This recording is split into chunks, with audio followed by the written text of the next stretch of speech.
Good morning. Hi, everyone. Well, Evelyn was here a second ago, but we're here. And for those of you who didn't know, Kim is not going to be here today because she is at some training for her job. I know we all have like other stuff to do besides yarn, but really, hi. What does my shirt say? All I want to do is drink coffee and wear pajamas. Amen. So, yes, Evelyn's here today. Good morning, Lisa. And I've got my friend's coffee cup. Things I've learned from friends. That's the show, the TV show. Who all here? I know that not many people are here right now, but I know there's going to be like thousands and thousands of people in the replay. Good morning, Julie. Good morning. Good morning. Lisa and Julie, do you guys have your coffee? Hey, Wendy. Coffee is like definitely a necessity every single morning. So yeah. Good morning, Nancy. Kim is not here this morning. She is at work, but Evelyn from Pinksheepdesign is here. And here she comes for the great big entrance. She is fashionably, she made a fashionable entrance. Good morning, Granny D. No. Good morning, Gina. Can you hear me?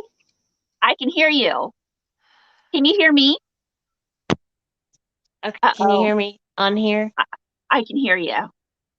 Can you hear me? Okay. Maybe. I can't hear you. You can hear me. I can hear you. I was trying to find my headphones. I have no idea where they are, and this was another pair, but I guess the mic doesn't work since I can't use it on here. So sorry. I was running around the house like crazy trying to find them, and I still don't know where they are. They must be in like a pocket of something. Yeah, that's okay because you sound great. Okay. And awesome. I don't have any headphones either. So we're doing good. Ooh, I love your sweater. Thanks. That's a Luna cardigan in the homespun, held double. That's my next one of yours to make because I got a ton of homespun. It's really soft, and I would never have used the homespun for anything else. Yeah. Because it is so frustrating to work with. Oh, gosh, I know. But the bigger the hook you use, the better. Really, and holding it double makes a huge difference. I didn't think it would make that big of a difference, but it really does. Yeah, it makes it seem more of like a one bulky thing. There we go. Hey, Trey Scott. Hey, Sarah. Ooh, 1 o'clock there. So I was telling everybody that I know it was a bit confusing this morning. She was like, Evelyn was like, is Kim going to be there? Kim is at work today for some like restraint type training for kids. And so I'm holding down Affordably Geeky by myself, but you are joining me. So that makes it so much better. Yes. Thank you so much. I know I kind of put you on the spot last week. I don't know. Which live were we on? Was it Saturday? Saturday. Okay. Okay. But thank you so much because I've been wanting to talk to you about Instagram anyway. And about all the cool new things you've been doing. It's so cute on you. Thank you. I love it so much. Yeah. What yarn did you use? I used Lion Brand, the Lion Brand tape yarn. And is it held double or triple? Double. Okay, cool. Yeah, but I'm also I have very loose tension, so it's a little bit bigger, and I could probably pull the string a little bit more snug around my head, but I love it, and I love the two little ponytail things. Yeah, and I feel like the string makes all the difference. Yeah, because it's really like not very shape. It doesn't have much of a shape. Yeah. But it does let you fit like, the captain was like, I want one that has a longer bill because it's more like a fishing hat. If you don't have Yeah. the string, it's a little more just like a floppy hat. And he Hmm. was like, add one more round to like the bill for me, and it fits a larger head. So I was like, oh, that's cool that it fits multiple head sizes, you know? Yeah. Well, and the string makes it adjustable Mm-hmm. too. Although I'm Yep. going to have to use a different string. This tape kind of breaks fairly Mhm. easily. So I'm going to get like a regular piece of yarn to be the string. Someone used that tape yarn. Actually, two of my testers used that tape yarn to try to make my Babe with the Yarn bag. And I ended up having to add like a thing because now I have a page for like recommended yarns at the end, and I had to had to say that this one is not recommended because it was just breaking too easily to be a bag. You know what I Yeah. mean? Like they were like, I don't feel like this is going to hold up. Yeah. But a hat's Yeah. different, so it might actually be good for more like a hat. Yeah. It feels really good. And this was the first time I ever used the tape yarn, and I Hmm. love it.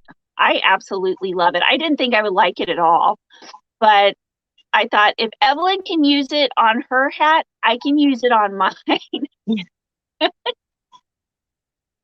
But you used Hobie, right? Ribbon. Yeah, I use the ribbon yarn, which is Oh, the 100% cotton. uh-huh. Because I was trying to figure out, yarns to use during the summer, and that bungee mini and the ribbon yarn have been my go-to all summer. This year, next year I want to maybe try some t-shirt yarn because Yeah. that's something I never got around to this summer. Yeah. Um, but trying to explore those bulky summer options. Hmm. Yeah, for sure. Yeah. And and it's so lightweight. You guys, for anybody who wants to make this hat, it has two little peekaboo buns. They're what are they called? Sneaky buns. Stinky buns. Yeah. This is the Sneaky Buns hat by Evelyn. And this is on her, you've got it on Etsy and Ravelry? It's just on Etsy right now. I'm so bad at Ravelry. I really am. Like I need to add a bunch of patterns to Ravelry. Yeah, So yeah, it'll be there soon. yeah. But it's on Etsy and free on YouTube. Yeah. Yeah, yeah, free. That's how I made it. I watched the YouTube tutorial. You guys can go watch it right now, and I mean maybe after the live, and make it, and you're gonna love it. Well, and I Absolutely. I really wanted my YouTube to start being more of um like the learn to crochet, and not just Hmm. that, but like learning to read patterns. So I really want some of my smaller patterns to have both. So you Hmm. can buy the pattern if you want to follow along. So I will follow the pattern in the video, and I'm hoping that that will help some people who maybe are still trying to get comfortable reading patterns to start deciphering them. Because I feel like that's the easiest way to learn to read patterns is if you can find a pattern that has a video, then it makes it a little bit easier for you to start kind of deciphering out what each thing means and like how it is structured, and get on your way to following patterns and not needing a video. Yeah, yeah, for sure. I totally agree. It's having a tutor right there. Yeah, exactly. And that's especially when you're first. I mean, I know I take it for granted. I know what a half double crochet is. I know what a slip stitch is. Hmm. All these things that I just know are going to be next. But I try to take myself back to when I was first learning how to crochet. Yeah, And yeah, having the pattern and the video right there is so helpful. at least crocheting, honestly, it's so funny thinking about that because um I feel like crocheting is a lot easier to pick back up over the years than knitting. I think Hmm. I think even now I would have to probably watch a YouTube video about how to cast on in knitting because I've already forgotten. Like I just Oh forget so no. easily how to knit. Whereas with crochet, it's like, the only thing I've forgotten that I know right now that I would have to look up again is how to do a foundation chain, like how to do one of those bulkier foundation chains so that there's Right. less or more stretch, so there's more stretch to it. Yeah. I used to do that for my scarves, and I think my headbands, but since I crochet in the round, it was always tricky because joining a foundation chain in the round is really tricky. Uh-huh. So I don't remember how to do that. At one point Yeah. I did, but I don't Yeah. know. I'd have to watch a YouTube video or make I one. I don't know the exact way to do it. I just do it to where, oh yeah, that looks good. That looks kind of right. I don't know if it's right, but it'll Yeah. work. It's like the Instagram video. We're talking about Instagram, but the Instagram reels, nobody's gonna know. How would they know? No one's gonna know. That's right. Yeah. So let's see. I want to say hi to everybody who's coming in. I just saw Ricola and Susan and Alice and Hannah and Maribel. And I saw Reggie back here somewhere. Suzanne. You guys, I'm sorry if I'm missing anybody. If I am missing anybody, good morning. Oh, yep, that's right. You guys, Evelyn's channel is Pink Sheep Designs. Yes, we need to say that. Yeah, and that. I put Evelyn's her Linktree link down in because I didn't want to miss anything. Linktree link down in the description. So if you click that, it'll take you to all of her links. All the goods. All the goods. All the wonderful stuff. The sweater that you're wearing right now. Mm-hmm. And the mug and the t-shirt. Like I get to rep everything now. It's really exciting. You're a walking merch.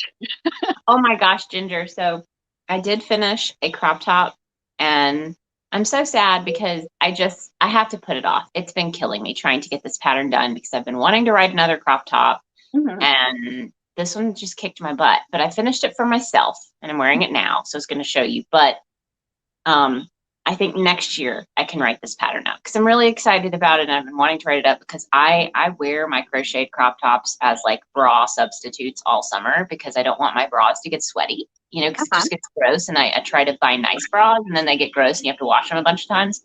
So I wear the crop top. So I made one that has the thick straps. Oh my gosh. And it's to like right here, but it's got kind of a V and then the back have an airplane overhead. Sorry. Oh, that's really okay. close to the Atlanta airport, so you'll hear them in all my video tutorials. I like it. It's one of your trademarks. Oh my gosh, it's got a crisscross. And I tapered, but it's got the nice thick strap over the shoulder, and then it tapers so that because it ties down at the bottom, so it does like a triple cross, so that it really like snug has like a snug fit around. Right. And that's not a bulky weight, is it? It's a 5. It's actually. A 5. Is it really? It is. Oh my God. It's Bernat Maker. It's the home deck yarn. Wow. And that's like, it feels like a kind of a sports type kind of feel.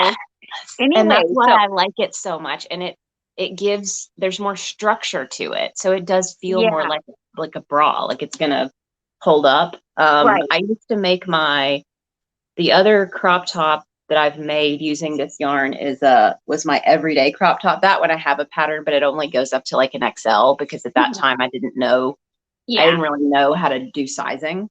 But I wear it around the house all the time. And I was like, I need to buy more of this Bernat Maker because then it's super on brand because it is a 5 and it makes really great crop tops. So I was like, you know, and I use a 5.5 millimeter hook. That's the only Furls Odyssey that I have in a smaller size is the 5.5. So it's usually the go-to. Yeah. Yeah. And it's very solid. So you know it's not going to snap. Yeah. Yeah. I'm excited. I only wear sports bras. So as soon as that pattern comes out, I think you'll like it. Yeah, I'm making like 1,000 of them, or 10. And the problem is just figuring out sizing because, like I said, it's not one where you can make the cups separately because technically the V ends right here, which is like that line, not underneath. You know, so it is kind of like a sports bra in that way, and there's no increases underneath the chest. But I feel like if someone's experienced, they could add them. Like they could, get to that point in the band and like add a couple of increases here, which would probably add more space. But at some point I'll get it written. I don't need space. I don't either, but a lot of people do, and it makes me feel bad because I've never needed, it's always been so easy for me to make tops for myself because I'm just like a box, so I just make it straight across and it works. Yeah. But it doesn't work for everybody. So now that I'm trying to be more size inclusive with patterns and, try to make sure that it works for everyone with a bra, it's really hard, and, Yeah. and it probably won't still work for everybody, but at least I can make it up to like a, 4/5X width. Yeah. And, if you have a larger chest, you may have to be a little more experienced, add some, increases somewhere, but at least you have the building block. Right. That's Yeah. true. So we'll see. We'll see. Exciting. So you think you'll come out with that next Probably next summer. Yeah, because I have a lot of notes on it, but I'm at the point now where I'm like, I have to get a move on these fall designs. I haven't even started on a fall design, and I know that I need to start getting them going. Well, I take that back. I've started on my craft show bundle. So I'm going to do a craft show pattern bundle that's got like a scarf and a hat and fingerless gloves and all the things I used to make for craft shows. Right. Bundled together because I figured out like my quickest makes that still sold really well and stuff that like if you have a 2-day craft show and you run out of hats, you could actually whip up a couple of hats like that night. Yeah. So that's in the works. The only one left is the headband. So I've got a headband that I've got to test for that, and then that will be ready to be released as like the craft show bundle. So Right. but I haven't started on any new cardigans or sweaters or anything like that yet. Well, you've already got a ton of them. I know, but there's like that push, I mean, once you say like, I'm a crochet designer, then you're like, well, I guess I have to design things. I guess it's like my job now. Exactly. Yeah, I haven't committed so far to be able to design full time yet. I'm just kind of still feeling it out. So far, I'm best with talking with everybody. That's you're good at that. You're really good at that. Thank you. Yeah. I'm still getting better at that. Yeah, you're really good at it too. But I want to let everybody know. I saw a little bit further back in the chat, everybody asking if Kim's here this morning.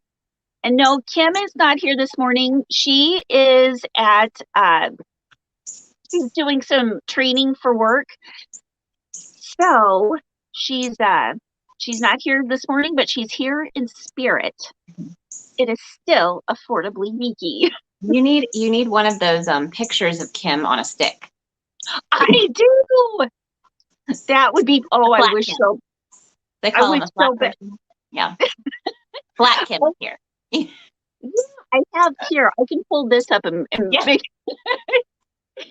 picture of Kim. Mm-hmm. Just have her like peeking in the side. Mm-hmm. Yeah.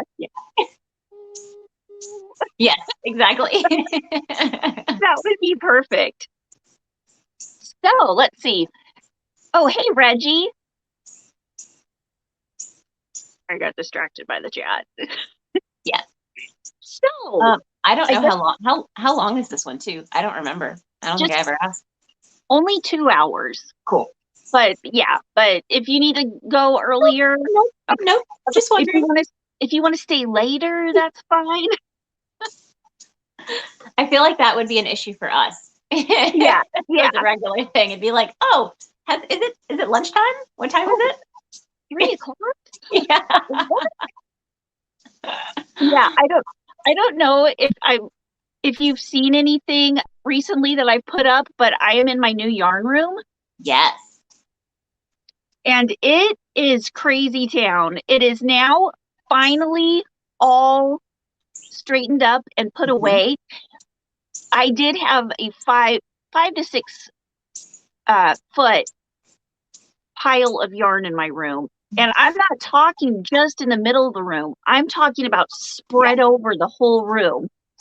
And you didn't take a picture in the yarn pile like I told Kim to, and you didn't either. Well, I was on Coco's live when I was laying in the yarn pile and the yarn fell on me. So there's kind of one, and I got a close up one that just shows me with a little bit of yarn, but it's not nearly enough. Yeah.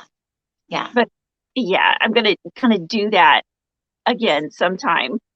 And I'm super, so my goal, we had actually talked about potentially moving as well, like moving to a different place. And that all fell through. That was crazy. That was a crazy week, like looking into that. But once it fell through, I was like, okay, now I can go back to like dreaming about a yarn room, because Right. our yarn room is a guest room. It's just a guest room with a bed in it. And there's just no room. Like it's feasible for me to put orders together. You know, like I have, but I don't have a desk. I have like one of those IKEA shelves, the IKEA, I guess it holds like the vinyl records, but a lot of people use it for yarn because it is nice, big, square holes. Yeah. Um, and it's just the right height for me to stand at it and like write out thank you letters and like put things together. Hmm. But there's no space in there for me to like do lives and things like that. And I've always wanted some kind of my own space. Like right now I do it outside or I do it at my dining room table. And I would Right. love to do that with my yarn and have that feeling of like someone comes to the show and it's like, oh, there's yarn behind them. Obviously they're talking about yarn. I'm going to hang out and talk about yarn. Yeah. And so I'm thinking like my goal for like my dream yarn room is to turn that bed into a Murphy bed so that it will go up onto the wall. And then I have the space in the center of the room. Get more of those IKEA shelves Hmm. and then put some kind of desk in there. And then I can do my lives in there. I can do all of my, work in there. Because right now I work between like the living room where the printer and the Hmm. computer is, the dining room table where I sit. So there's some more light, and then the room where all the yarn is. And I was like, it would just be great at some point. That's like the dream room. Yeah.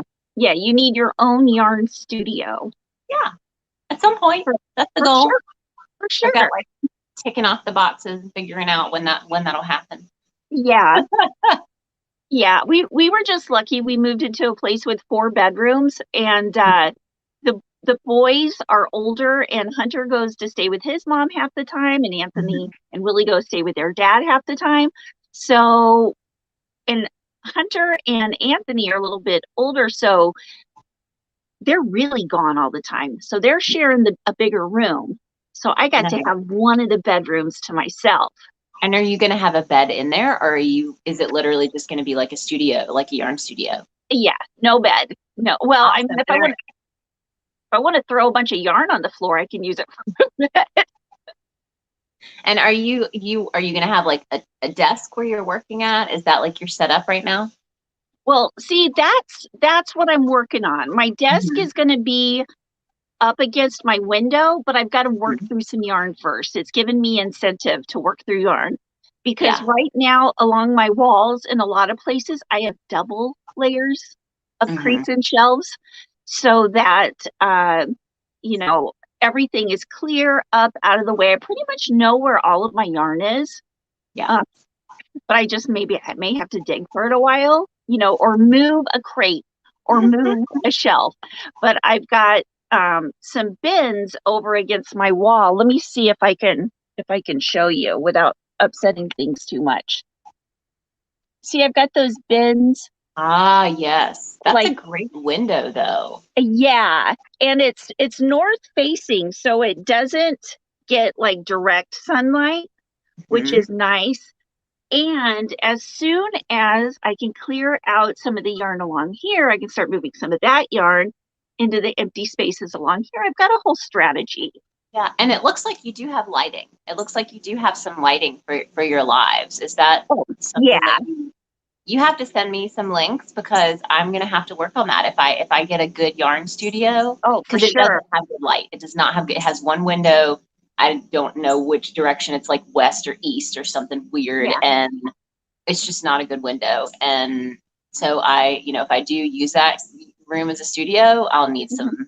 some lighting help Oh, for yeah. sure. Yeah. These are great lights. I just ordered them right off of Amazon. They're umbrella lights. You probably saw them, but Mhm. they're It great. looks good though. You look lit well.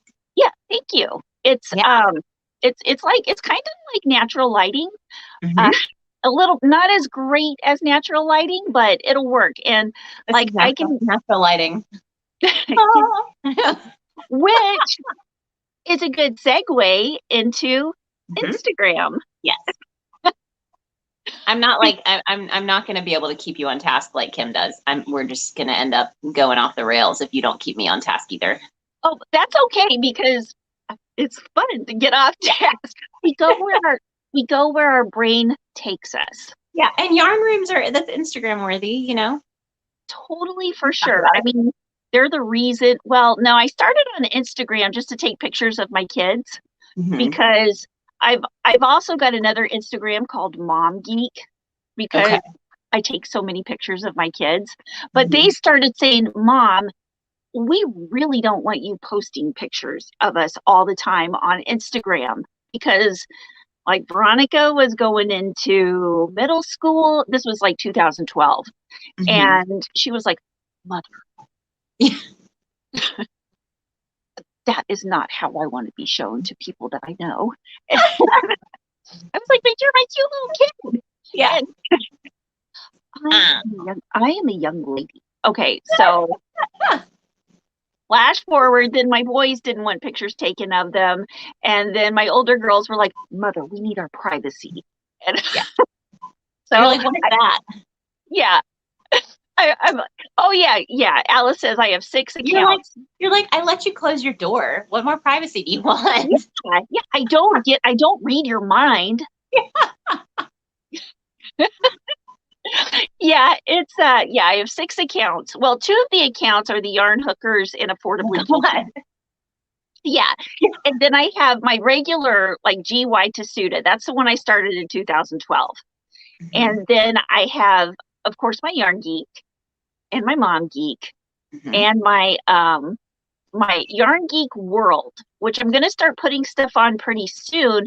It's going to kind of be a log of what I find useful and helpful on social media, which I'm far behind. I keep thinking of things every day I want to put on it, and then I just don't.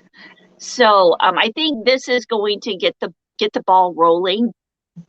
I think because I've had so many people ask me about Instagram or ask me about, mainly Instagram.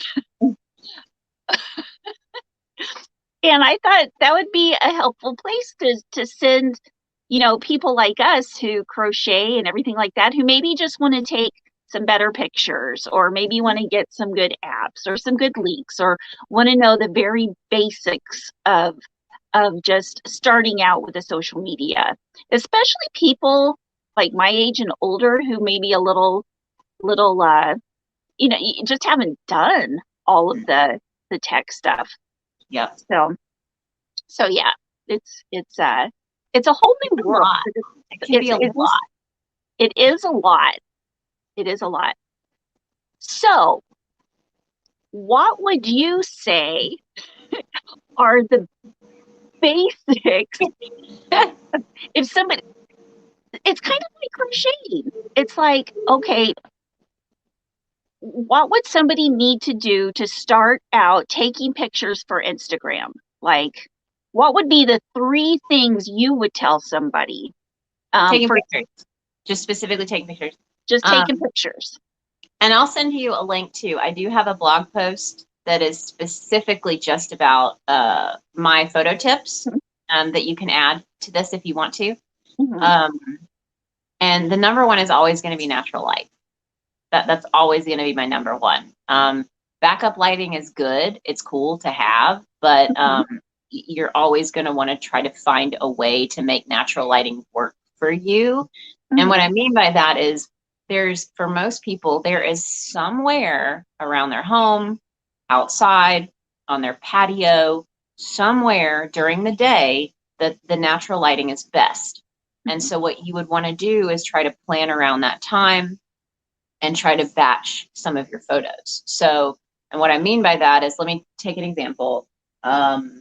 Maybe I made 2 new items, okay? And I want to take, some pictures, and you want to maximize your time with these items. So you might want to take some photos of you working on the item, and you might want to take some photos of you wearing the finished product or photograph the finished product for like an Etsy shop or something like that. And I have faked working on an item. So if I have a scarf that I've already finished, I may put it in my lap and stick a crochet hook through the end of it and be like working on this new scarf, like nobody knows, nobody has to know. Right. But for me, if I were to want to photograph that item in a couple of different ways, because you want to start to kind of stockpile these photos. So the more photos you can take in one sitting, the better, because then you have them saved for when you really need them, like in 5 days when you're like, I don't know what to post about, you can be like, oh, I took a bunch of pictures the other day. You can just pick one of these and share it. So for me, my dining room is my favorite place to take pictures because we have these double doors that open out onto our back deck, and the light comes in very nicely. Now, I can't do it in the morning because the light is super harsh. I have to wait until at least around noon or afternoon once the light gets above the window in the door so it diffuses better. It's not this super harsh sunlight. Right, there's not the direct sunlight. Yep, it just kind of diffuses through the door. If you guys look at my Instagram page, you'll see it's quite a while back because it's once it gets cool outside, I don't take as many photos outdoors. You'll see me sitting by that window. Like I'll sit with my back up against the window. The light's coming in nice. I'll scoot my chair up next to the window and have a project in my lap and do like a top-down photo with my phone. But it's all about that lighting. It's all about getting that natural light. And it's not just because the picture looks good. If you're trying to sell your work, you need to be able to show that detail. You need to be able to see the true color of the item, and that's what you're going to get from that natural light. The worst thing, and it's happened to me, where I'll send out an item to someone and I get a 3 or 4 star review because they were like, the color just doesn't look the same. So you have to guard yourself. You have to make sure that you're using that natural lighting so that you can have photos of your work that look natural and that look, exactly like the item that they're going to get when they get it and see it in the natural light, Right. So that would be my first thing, is always trying to find the best place, for you to utilize that natural lighting in your home, and don't make it into like this big chore. For me, I figured out that the dining room table is probably the best lit area in the house. And so I work on my crochet projects at the dining room table, because I know that as I'm working, I'm like, this is a good spot to take a picture. Let me just get my phone out and take a picture. So you make it easy on yourself once you figure that out. The second thing would just be, if you're concerned about the quality of your photos, the first thing I would actually do is just upgrade your phone. Phones are really great these days, and that's going to be the cheapest way for you. Instead of having to go out and buy a camera, you can upgrade to a nicer phone. Use the phone that you have, obviously, if you can. But if you feel like you're at that point where these just aren't turning out that great, I feel like I need to upgrade my gear, but you're not ready to buy a professional camera, then just upgrading to the newest phone can be the easiest way for you to take some really, really fantastic photos, because the phone cameras are just getting better and better and better. And with that, check out the Lightroom app. So it's just called Lightroom, but it's a photo editing app. For me, and I need to do like a little video about the Lightroom app now that I use it so regularly. But you can use that to just do little edits. And my favorite edits for me personally, because I don't do a ton of editing with my photos, I don't use filters and things. I up the exposure a teeny tiny bit, and then I move the highlights down. So exposure up teeny tiny bit, highlights down. That gets rid of this like sun glare that you see behind me where it gets really, really bright. I decrease the highlights. I up the vibrance, not the saturation, because upping the saturation, you get like the weird red in your skin and the creepy green trees, Right. But you can up the vibrance. And then I use dehaze. That's one of my favorites. So that's under like, what is it under? I think it's like effects or something, but dehaze is a way to sharpen the image a little bit more, give you a little bit more detail without looking over edited. So those are my favorite things with the Lightroom app. So you can use that on your phone. It's free.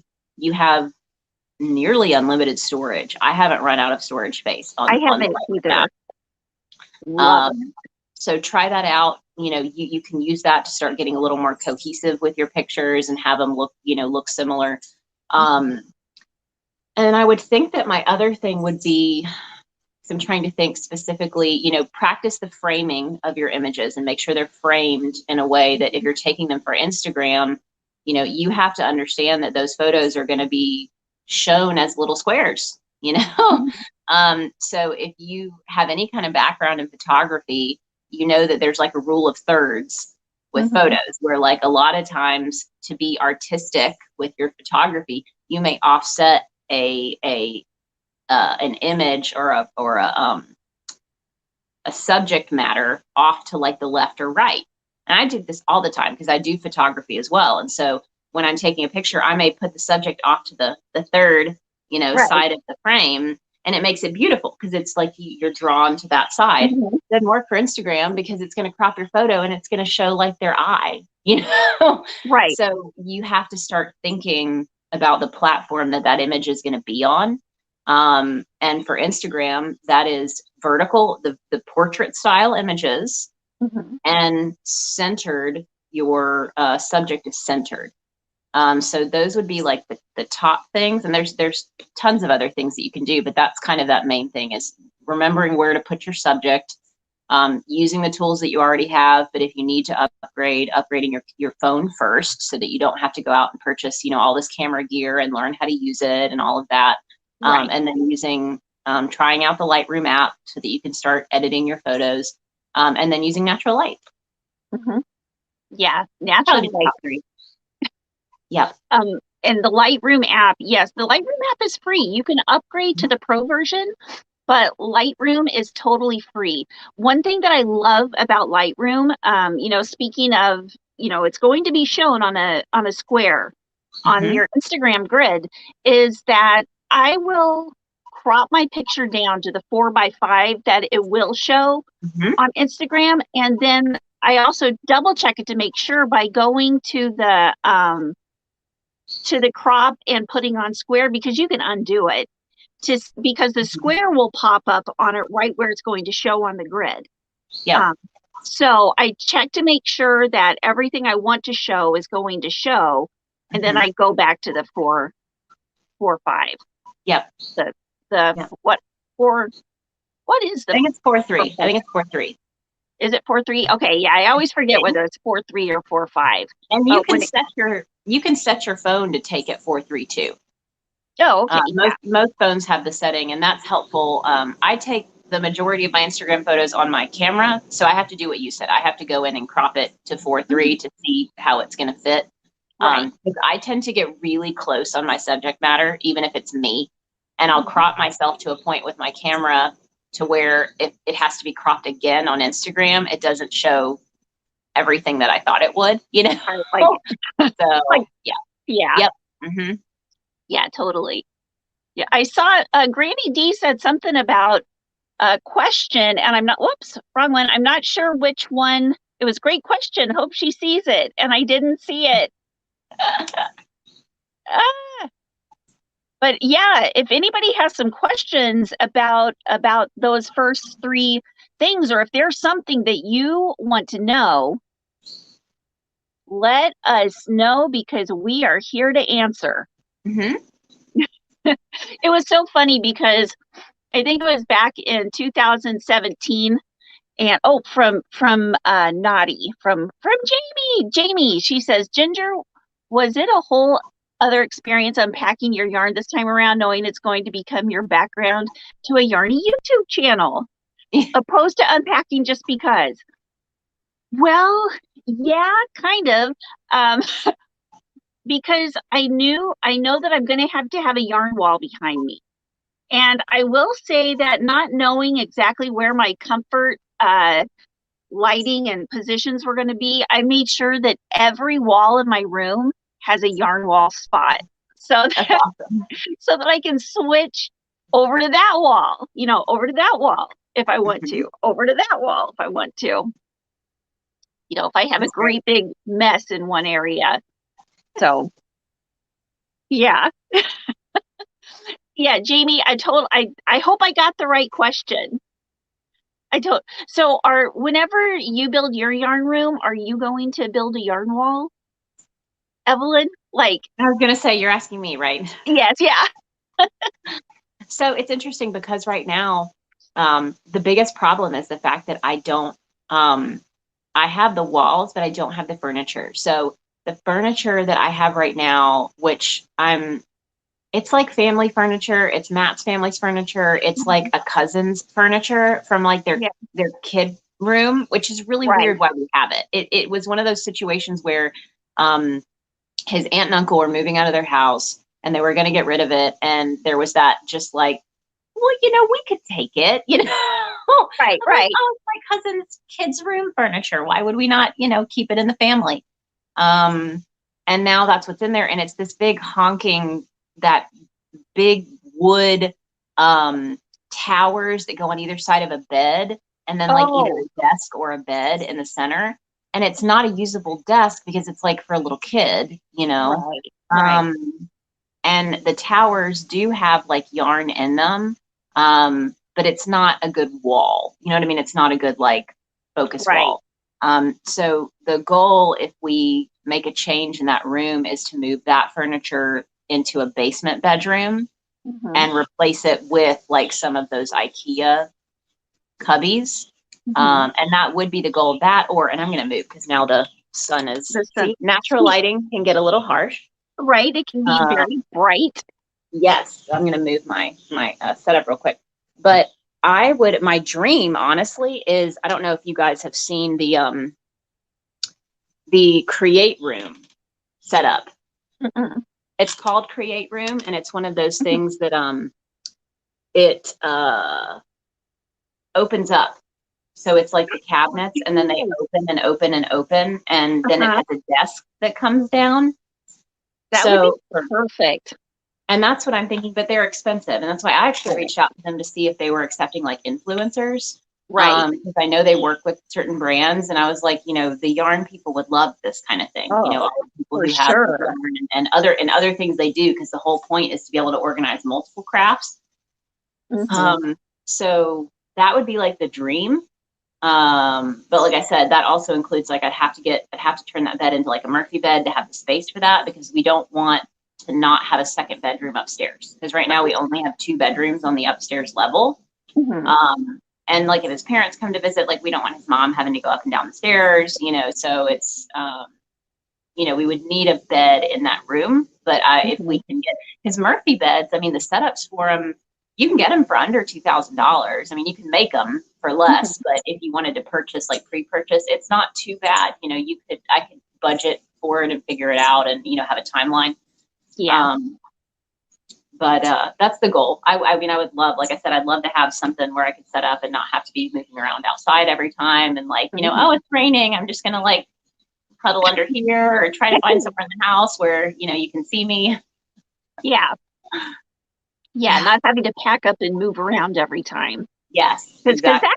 That can be very unmotivating, and can be very, like, if you happen to be a procrastinator, you can be like, well, I'll just wait until such and such. If it's already set up right there, it's so easy to just hop in and do. Ambi asks, okay, do you use any backgrounds for your Instagram pics? Have any tips on backgrounds for pictures? So go ahead. Oh, I love going outside. I like using greenery. I like using trees or my house plants or something like that, just because I like green. But I don't like using the yarn for backgrounds as much, because it seems a little busy to me. Also, on the there's a couple of apps I use that do a great job of putting other backgrounds in, such as FaceApp will put a different background behind you, and Photo Room, you can crop yourself out and put you on a new background. And those are some of the things that I'm going to be putting in my Yarn Geek World Instagram. But how about you? Let's hear about your backgrounds. So it's I think the biggest thing here is finding your aesthetic. and finding what you want your to kind of accomplish with the look of your brand. And this is what I've had this conversation a couple times with the captain, because he's got 2 Instagram accounts. One was started for his drones, and the other one was started for his 3D printing. And this can take a long time. It can take a long time to figure out exactly what you want the aesthetic of your page to be. And what you'll find is the easiest way to do this is to start creating your spaces to match the aesthetic that you want. And that can take a little bit of time, but take, for instance, my feed, I've really started to embrace a lot of color, and the vibrancy of the color. And so I went out and purchased, this was a couple of years ago, this really pretty green linen tabletop, tablecloth. I use that a lot for backgrounds because it's always there, and then it looks cohesive because people have seen that color. It matches with the other things. We painted our dining and living room when we moved in this like really pretty blue color. So that was immediately easy for me to start using as the background for my photos because it's this nice bright color. And I'm trying to be colorful on my feed. I use a lot of outdoor stuff too, because again, the green is nice and bright and it's usually a good background for the photos. I also don't prefer to use a lot of yarn in my photos because it can get busy and it may take away from the actual focus of the item that I'm trying to photograph. I started purchasing art that was colorful for my walls because that's the thing. I'm making it easier for myself that I know if I take a picture anywhere in my home, in that space where I actually work in the dining room, that I've got the colorful tablecloth, you know, not colorful, but like a nice neutral color that will look good with very colorful crocheted items. And so building that space, and that's the reason I'm saying that is because, so for instance, Matt's Instagram feed, my husband's Instagram feed, it's called Will Print 4 Credits. If you go look at it, you'll see that it does actually have some cohesion. And like for a guy who didn't really want to be on social media, I was like, your feed looks really good because it looks cohesive. And he decided, so his downstairs like basement room where he takes a lot of pictures, it's got this bright orange wall, and he bought these crazy tapestry hangings off of Amazon to tack up behind it. And he takes his pictures down there. And so even though it's not my aesthetic, that's not where I would want to take my photos, it's not the look that I like, he likes it, and it brings all of his photos together so that the feed looks really aesthetically pleasing, you know, because they're all taken with that same background and they've got the same colors. He has figured out the angles that he likes to shoot at. And so it makes it a little easier than, because I considered like purchasing some of those photo backgrounds, you know, the ones where it's like you can have like a tile or a wood, and then you can have one that like sets up on the other side so that it's actually like a wall. But I didn't want a plain white background or a rustic wood background. I wanted something a little more colorful. But you do have a lot of options. I just think it's easier that if you can make your space inspiring, and make your space something that you want to photograph, then that makes your life easier because you don't have to go get out your photo equipment, your background, set everything up. You know, you can just take a picture in your house. You know, you can take a picture in your space where you're working. And again, that may take some time because you may have to say, okay, well, that means I'm going to have to repaint this room, buy some artwork. But that's like the long game of what are the steps I can take to make my life a little bit easier. And that makes Instagramming easier.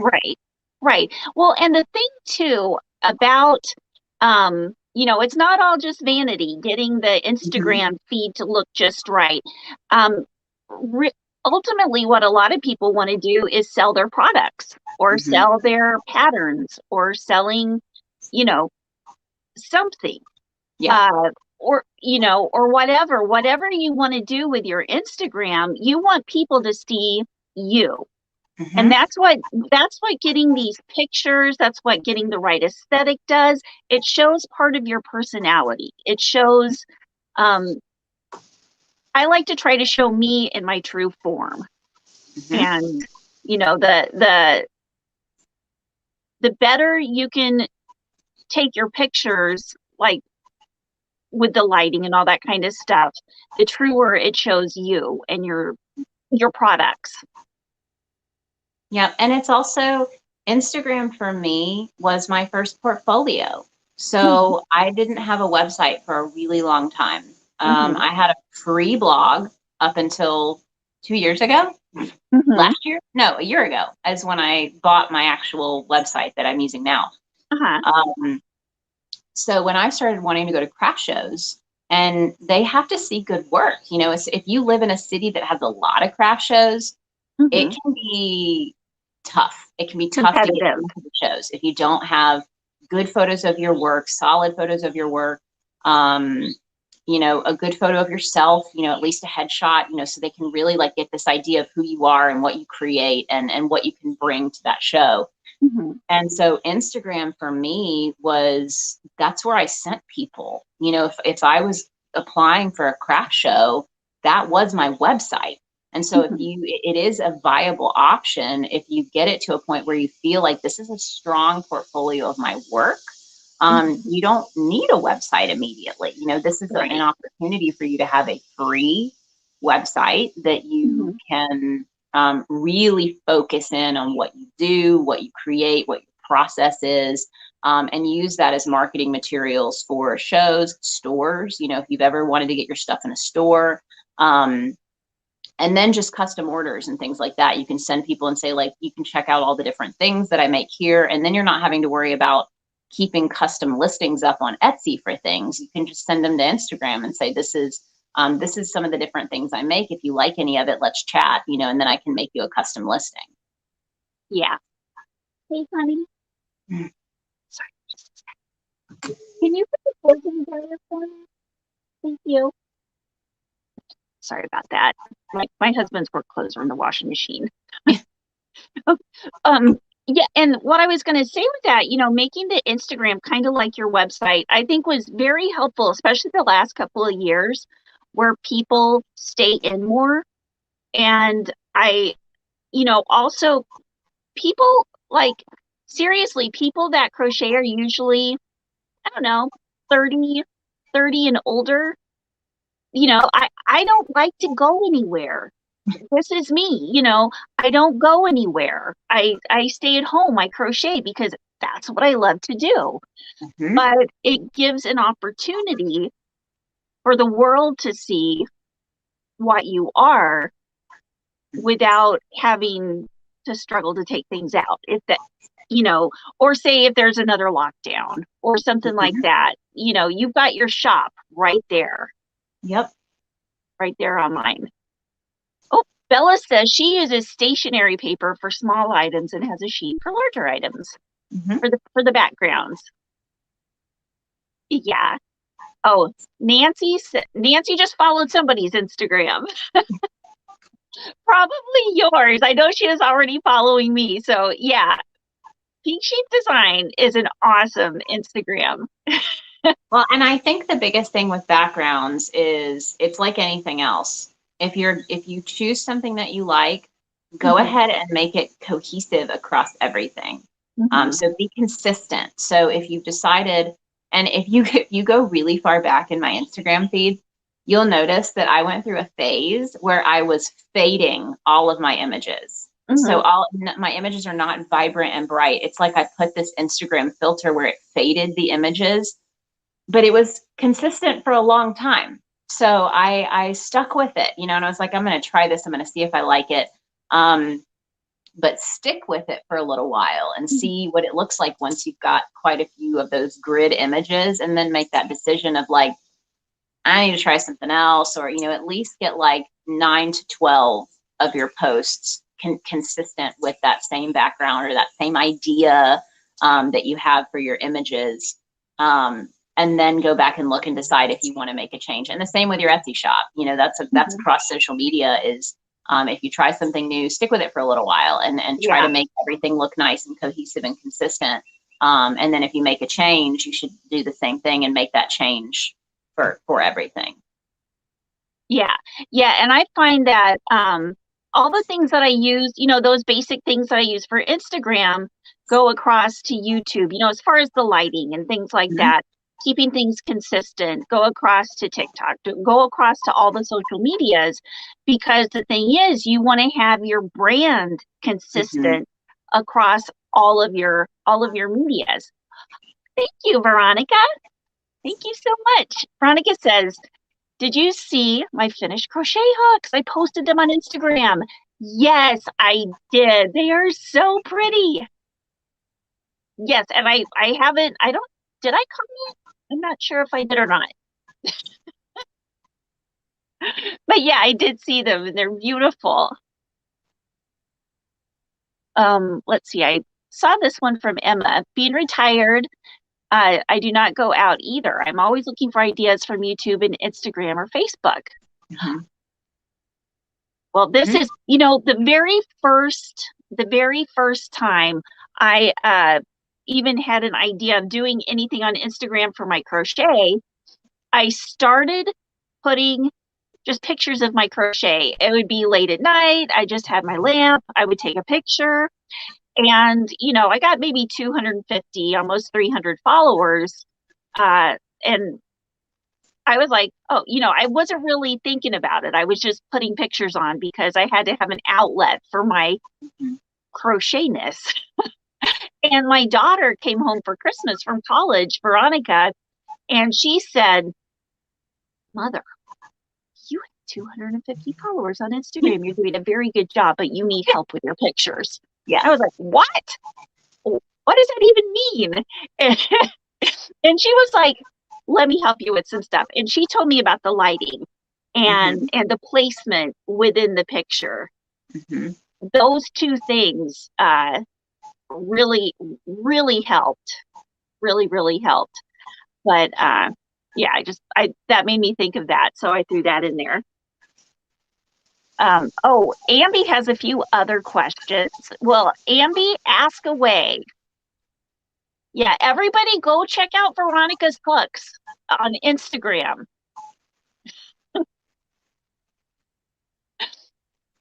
Ambi, where are the questions? It's so funny because Ambi's always throwing out questions and she'll be like, did you see my question? And I'm like, Well, and I'll mention too, you know, for me, and this is the only video that I have on Instagram, I mean, on YouTube about Instagram is about making content, like creating more content in less time. So you can check that one out if you want to. But one of the things that has helped me tremendously, and I talked about it a little bit, was the batch photos. You know, taking even a couple of hours. So this is especially true if like you're getting into a season like the fall where you have maybe stockpiled some product and you want to take those photos, even if it's for Etsy and Instagram, because that's the other thing is it's great for cross-platform. You can take your product photos and you know you can use your product photos on Instagram and on Facebook.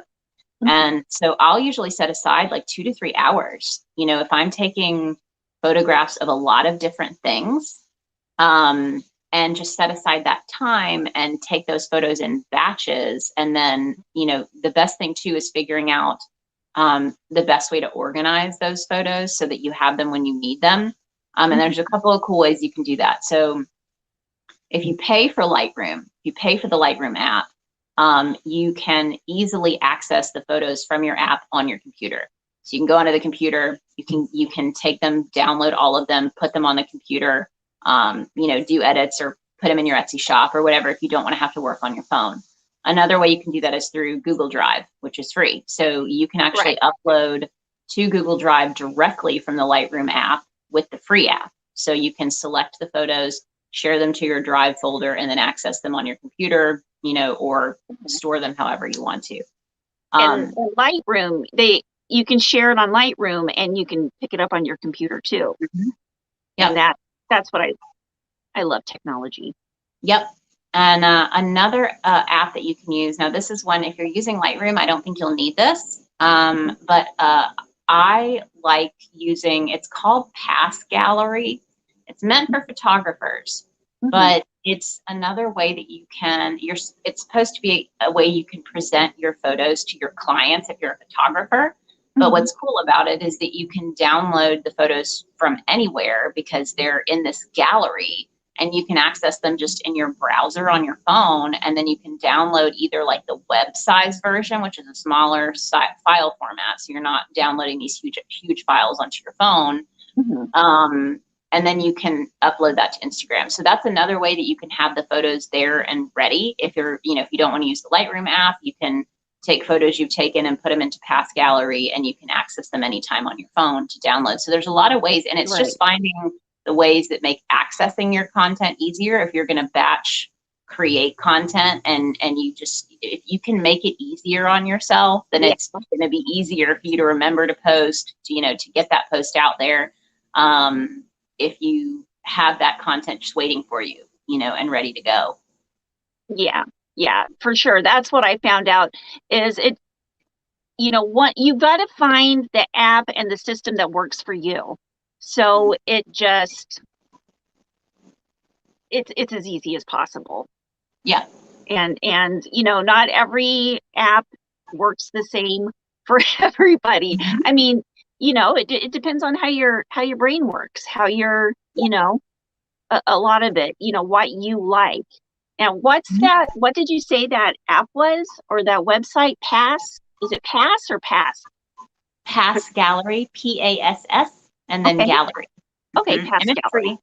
It's free up to a certain number, like a certain size range, size of images that you're storing on there. But that's been really helpful for me to stay organized, because Lightroom gets a little cluttered for me because I do take so many photos. Yeah, for sure. But a lot of times as photos get older, like seasonally. So if I take photos this summer, once it moves into fall, I'll probably take those summer photos and just put them on my external drive on my computer. But then next summer, when I want to access them, because I'll share photos from last year. Right. When it fits. Another plane. But I will put those older photos. I'm not going to try to put them back into the Lightroom app, if I've cleaned them out. So I'll upload them to Past Gallery, and then I can use them whenever I want. So if I go back into my external drive and I'm like, okay, it's summer again, let me find some of these older photos. Or let's take for instance, this winter. This winter time, last year I took some really great photos of me wearing my jumbo Santa hat that I made. So I'm probably going to go into my external drive, grab those photos, upload them to Past Gallery. And so that way, if I want to share them, I can just grab them off of my phone. I can download them straight to my phone from the Past Gallery website, and be able to easily share those images when I want them. Yeah, that's so important, is to be organized and to be able to go grab those pictures that you want whenever you want them. Because the amount of pictures you end up taking can be overwhelming. Yes. At times. Amy just said, Evelyn, fall is fast approaching and your cardigan screams fall. Can you stand up and spin? Show us the cardigan you're wearing and tell us all about it, please. Yes, I love this cardigan so much. I don't know if I can really see all of it. Let me move my camera back a little bit more. Yeah, that's so cute. And so this is the Luna cardigan, but it is double-stranded homespun. So if you look at my pattern, it calls for a 15 or a 16 millimeter hook, and a super bulky yarn, but you can also use the regular bulky yarn. And double-strand it. So if you use a size 5, this is homespun size 5. And it is a smorgasbord of colors because it was literally a big old bin full of homespun yarn scraps that I was like, I don't know what I'm ever going to use these for. And I realized I probably had enough to double strand it and make a cardigan if I used all of it. So I think this is probably 15 or 16 different colors. Random, totally random. I didn't try to, I tried to color mesh a little, but there's this bright green up here that doesn't really go with anything. Right. But that's okay, because it looks like it's supposed to be that way. I think I was inspired to make a mini Adobe Zoe cardigan for my granddaughter, and I used the baby homespun. Yeah. And it turned out so cute. Yeah. But this is the Luna. So the only difference, the Luna is a teeny bit shorter, but I mean, if you're used to following crochet patterns, you can make like the border longer or make the panels a little longer. Right. Your patterns are very, very adjustable. They're very, you can add length or whatever. And where can you find this cardigan, the pattern for this? So this one is in my Etsy shop. This one, I mean, it is a really popular time to be going to the airport, so I apologize again. But this one's in my Etsy shop, and then there's also the Trelawney cardigan. So the Luna and the Trelawney cardigan are very, very similar. The biggest difference is the sleeve. So this one has more of like the bubble sleeve. It's not as pronounced with the homespun. Some it'll be a little more pronounced, but the Trelawney cardigan actually, it decreases right under the elbow, and then it's like a long sleeve here that you can roll up. So it's just, it was just different. The body is very similar. I actually had someone ask me about that, and I was like, I don't know. I mean, I guess it didn't need to be two separate patterns, but I didn't want to give just sleeve options. So I just rewrote the whole pattern, and it has a different sleeve. So, you know, depending on which one you like. And I use different yarn, you know, for each one when I was testing. So, Ambi asked, my Instagram account is my YouTube name, and it is my personal post and everything account. I think then she asked a second part of that up here. She said, then Ambi, are you asking pretty much if you should start a second account for like your everything and then a different one for crochet? Because that's what I do. I have my personal account. I have my crochet account, you know, because there are different things I want to say with each account. Oh, hey, Julie. Oh, and then Jamie, continuing to talk about the sweater, says, Evelyn, due to PTSD from Hellspun, that's what some people call homespun, I stopped listening. What other yarn could we use instead? Ginger, what's a good homespun alternative? Well, and I mean, I have to say, it sat in a bin for so long because I don't like it either. But I have to tell you, holding it double and using a big hook is a game changer. Like, I actually enjoyed making this cardigan, despite the fact that I had packed this stuff away thinking I was never going to use it again. So give it a try if you have some. So like, if you have some that you're like, I'm never going to use this, and it, you know, if you didn't throw it in a garbage bin, you can try it out holding a double stranded with the larger hook. But I am working on a blog post that's got a ton of alternatives. The easiest way to find alternatives, all of my winter patterns call for a size 6 super bulky yarn. Like, it's just, that's the main yarn that I use for my fall and winter projects. So the best thing to do is to just search your favorite yarn brands by filtering it by weight, because there are a ton of options. The go-to for me is always Wool Ease Thick and Quick by Lion Brand, because it's easy to find. You know, most people can find it at their local Walmart. You know, if you have a Joann's, they have their big twist version of that. So they've got their brand version. Michael's has Cozy Wool, which is the same, you know, kind of thing. Hobie just came out with their version of that, which is a Umami, which is the same kind of thing. It's a wool blend, size 6. Some of the acrylic options would be Lion Brand Mandala Thick and Quick, Heartland Thick and Quick. Let me think. What were some of the other ones that I'd used?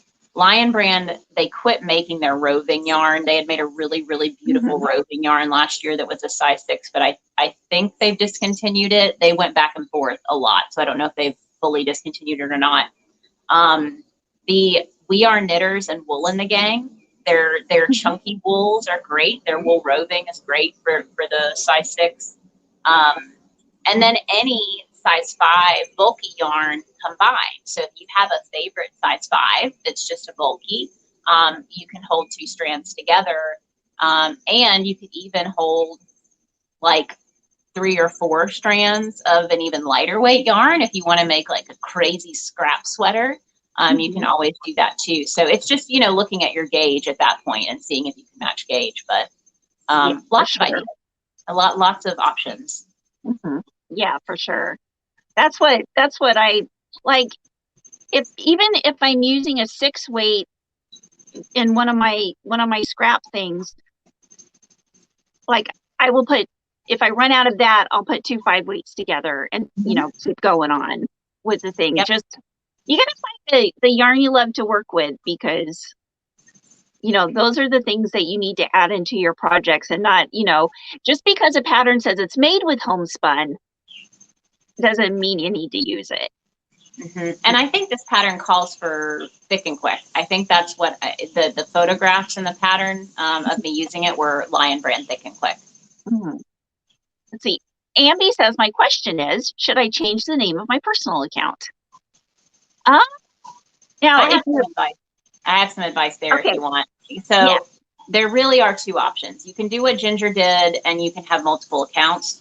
A lot of people do that because you don't want your crochet account to be too cluttered with personal things. It's okay to bring personal things into your brand account. I do it a lot. I'll maybe have a photo of my dog, but I actually try to infuse it with my crochet stuff. So I'll probably wear a crochet item playing with my dog. You know what I mean? So I'm trying to infuse the fact that this is still my crochet account, and keeping that clear, even though I'm sharing something personal. The last time I did this, I was holding our new birdhouse, our bird feeder. I had gotten a new bird feeder, but I'm wearing one of my summer tops. So it has that connection to my crochet account. If you post a lot on your personal account now, then the best option would probably be to start a new one for your crochet. Because I never had a personal Instagram account. I never wanted to post personal stuff on Instagram. It just wasn't something, it was not my platform for that. I have a Facebook account that I know my family's on, so I'll post personal things. So for me, it made more sense to, and I didn't have to change the name because I opened it for my business, but I only have a business account on Instagram.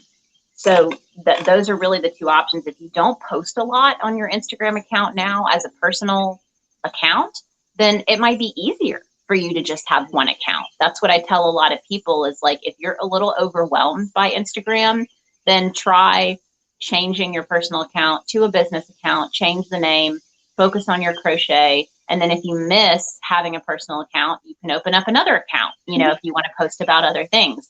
I have one Instagram account. My husband has 2, and which is crazy because he's not the social media person. But it made sense for him because he has 2 businesses and he wanted to post about 2 different things. And it didn't really make sense for those businesses to try to be combined.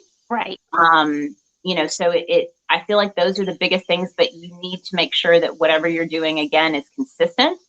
So if you are going to keep, posting a lot of personal things, then I would probably separate them so you can have 2 consistent accounts, one that is truly personal and then one that is truly your business.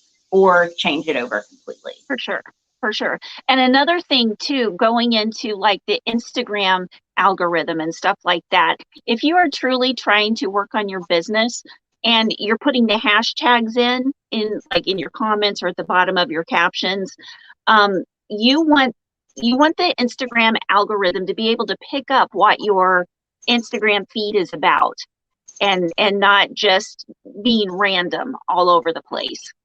So it gets your content out to more people who are looking for your content. And I know that's going into it a little bit more, but that's important to know for people who have crochet businesses, for people who just sell off of Instagram, because a lot of people, will show their products in the Instagram feed and say, DM me. And, that's a good basic way to sell your products. But in order to get it out to as many people as possible, you want to keep everything kind of cohesive and algorithm friendly, I have found. Yeah. Well, sorry. Oh, go ahead. I was going to say there are people who may not want to follow you if you are trying to mix personal too much with business. if that makes sense. Like, Yeah, for I sure. know for me, and it's not a personal thing. I know for me, I don't really, if I don't know that person and maybe they follow me, because I try to follow a lot of people back, but if I go to their feed and it's a whole bunch of pictures of their kid or their kids, it's just not something, you know, like for me, I have to make sure that I'm focusing on following business accounts and, you know, I don't really know you, you know, I don't know you personally. We aren't best friends, you know, and like I said, that may change. Like if that person becomes one of my testers and there's a different relationship that forms there, I may actually follow them and like have pictures of their kid in my feed. But it was that way with Facebook. Like I was only truly friends with people. Like I have like 200 or less friends on Facebook, and I did it on purpose because I only wanted it to be people that I really wanted to talk to and connect with, and have that be my personal account on Facebook. Otherwise, it can just get totally overwhelming. Yes. And so just keep that in mind that there may be some people who, and maybe it's because they don't have kids or, you know, can't have kids and don't want to follow, you know, a business account that's really more about kids than about them. It's different things like that. And it's just, that's why I think it's important if you really are trying to focus on your business to have a business account that truly focuses on your business. And every now and then you want to share your family. I think that's important. Right.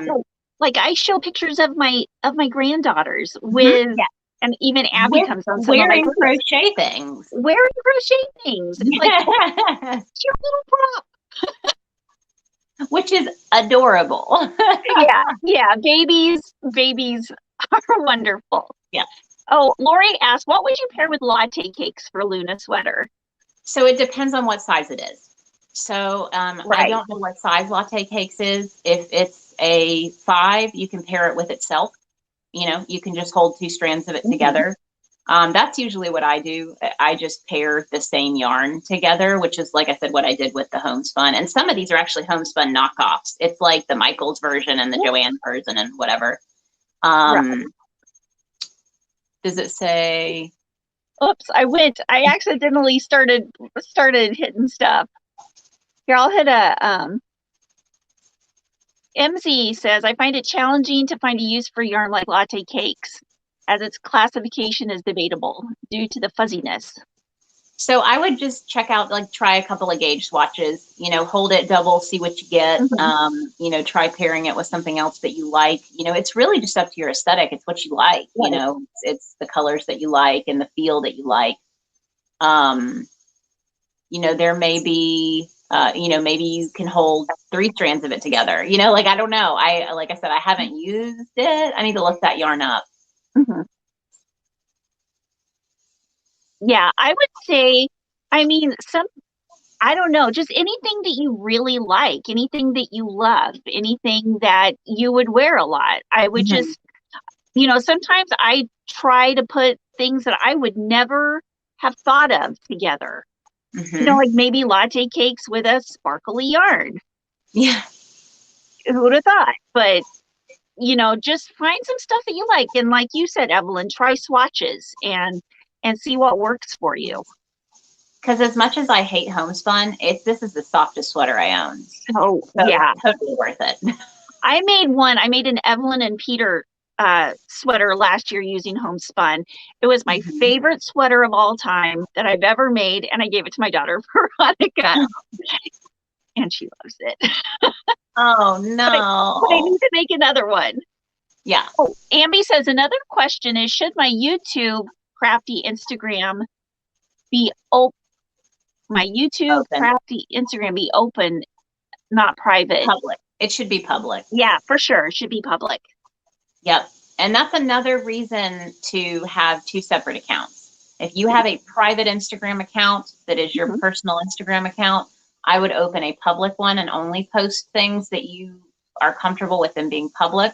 And a lot of that comes back to this idea of using Instagram as your portfolio or website. Right. This allows you to send people to your Instagram account instead of having to have a whole separate website for your account. You want this to be your portfolio. I use it to find testers. I want to see their aesthetic. I want to see their, you know, the kind of yarn that they like to use. I like to see the quality of their photos. And I'm not going to go follow a bunch of people just to see whether or not I feel comfortable for them testing for me.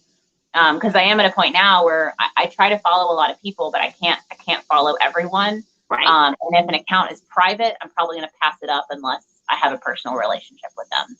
Yeah, for sure.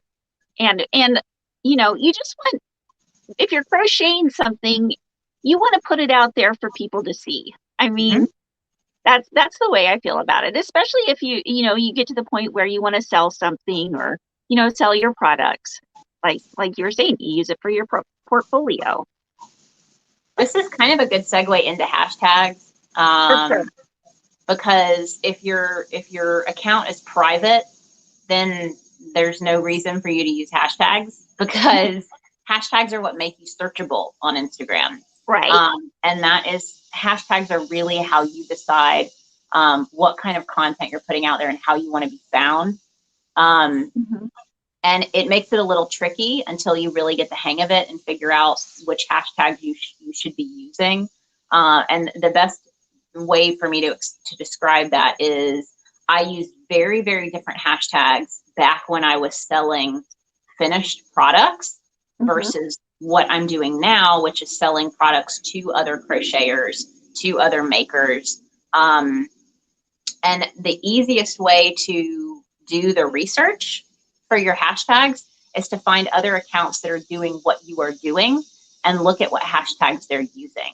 So if you sell finished products, you don't sell patterns, you don't sell merchandise for other crocheters, you probably don't want to be heavy on hashtags like crochet, crochet life, crochet whatever, because that's not what your customers are looking for. Your customers on Instagram are not going to be searching crochet life because they don't crochet, most likely, because you're trying to sell them crocheted products. You might want to start looking into hashtags like fashion, outfit of the day, handmade gifts. You may want to look for hashtags. What are my customers going to be searching hashtags this holiday season to look for gift ideas for, for their family and for their friends? Now, you want to sprinkle a few crochet life and things in there because it's not a bad thing to have other crocheters following you. You want to be a part of the community. But when it comes to your searchability, you don't want just other crocheters finding your page because they're probably not going to be the ones buying crocheted gifts from you. Yeah. So that's a strategy that you'll want to start working on. Yeah. And what I've done with hashtags, and I watch so many YouTube, Instagram people, and the newest thing with hashtags for feed posts is you don't want to necessarily weigh it down with 30 hashtags. I used to fill up all 30 hashtags, and because that can, sometimes I was just finding more hashtags to fill up the 30 spots. But what I try to do now is pick, 3 to 4, if that, of ones, like 3 or 4 that I use every single time. Yarn Geek, Crochet Geek, those are pretty constant. But then I change up like a bigger one, like maybe crochet or, whatever is the thing that I'm making, crochet bucket hat. So some things that are like maybe 200 to 500,000 people who are following that hashtag. And then another one that's more niche, so that you're kind of directing your hashtags the way you want them to go, if that makes sense. Keywords. They're keywords, and you go broad to specific. Right. So crochet's the field, crochet bucket hat's what you're making. Yeah. I still use all 30. Yeah. So there's definitely, but the reason is because I have saved quite a few batches of hashtags in my notes app on my phone. And I do use a lot of the same ones. For me, it's crochet life, crochet addict, yarn life, yarn porn, like all of these things that, are maker life. So there are specific community hashtags. So if you love Lion Brand yarn, there are multiple hashtags like share my LBY. That's a big one that they search through to find items and things to feature on their page. So If you want to possibly be featured by Lion Brand Yarn or by Hobby Yarn or by Premier Yarn, you can go look at their page and see if they list hashtags to use in your posts to potentially be featured. That's a go ahead. That's a good point to bring up, is because a lot of websites or designers or Lion Brand I know will search their hashtags, and they've sent me emails a couple of times or DMs saying, hey, can we feature your picture? Yep. Like, yeah, sure. And that's how that happens. Is using their hashtags and tagging them. Yeah. Trey Scott asked, should we be careful of what names we give our IG channels? For sure. You want to have keywords in your profile, in your everything. You go ahead, Evelyn. You take this. Just be easy to remember, please. Like it sometimes it feels cool to be like, I'm going to get this super crazy unique name that's long and interesting and spelled really cool. I'm never going to remember it. And people aren't either. Like, if you can make it simple. Now, maybe your name of your business is, intricate. Maybe it's based on a word that's not English. Think about the idea of abbreviating your name. So if it's like a 2-word name, using those 2 initials as all of your social handles. So making it, like I said, making it easier to remember for people, because that's important. You're on social media, people are following thousands of people. You want to make that impact and be memorable. You don't want something that's super difficult to spell and remember as your social handles. And you also want to make sure that it's something that you can use across all of your channels, if at all possible. So that way people can easily find you across all the channels. So when I started a YouTube account, a YouTube channel years ago, I just now had to change my YouTube channel to say Pinksheepdesign. And I think it was on Facebook that Pinksheepdesign was taken. So I had to do Pinksheepdesigns with an S. And I still to this day will forget, because it's the only social media channel that is not just Pinksheepdesign. So thinking ahead like that and trying to get those names ahead of time, even if you're not going to use that account immediately, to make yourself easy to find. And yes, using keywords is important. You could have crochet. I don't. Mine's random. Pinksheepdesign. It has nothing about really crochet. It just is the sheep. But I think having something, like I said, for me, I think that it's important for it to be easy to remember, especially your handle. Even if your full business name is different, and you can have that on a website or on your blog or whatever and have a story behind that. But making your social handles easy to remember and easy to find, I think, is important. And that's just a personal preference. Right. And I think about that, like, in terms of branding. Like, when you think of Coca-Cola, what do you think? You think of Coke with the little thing, red and white, right? When you think of Apple, what do you think of? The little apple with a bite out of it. When somebody says Yarn Geek, I want them to think of a black and white sheet. I'm plain. But and it's like that. But you also got to, the thoughts are coming faster than the words. God help me. I'm sorry. But you know what I mean. Julie says, now I want a Coke. Right. Ambi says, Jess makes it ask good or bad to post about multiple crafts on one account. It just depends on your what your business is, what your what you want your account to accomplish.